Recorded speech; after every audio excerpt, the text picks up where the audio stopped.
আজ বিকেলে মনটা একটু চাউ করছিল, তাই ঘরে চাউ না থাকায় একটু অন্যরকমভাবে ম্যাগি করলাম। বেশ ভালোই হয়েছিল খেতে। এর জন্য 2 প্যাকেট ম্যাগি, একটু পেঁয়াজ, কাঁচা লঙ্কা কুচি আর একটা ডিম নিয়েছিলাম।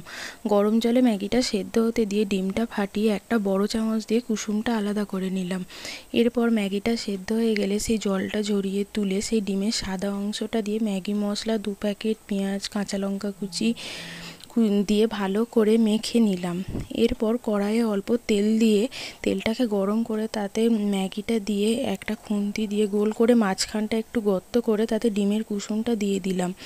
কুসুমটার উপর থেকে একটু নুন আর গোলমরিচ গুঁড়ো দিয়ে দিলাম। এরপর গ্যাসের আঁচটা কম করে এটা হতে দিলাম যতক্ষণ না কুসুমটা একটু শক্ত হচ্ছে। কিছুক্ষণ পর কুসুমটা শক্ত হয়ে গেলেই হয়ে গেল আমার ডিম পোচ ম্যাগি। বিকেলের টিফিন বা বাচ্চাদের স্কুলের টিফিন এই জিনিসটা কিন্তু দারুণ হবে, আপনারাও করে দেখবেন।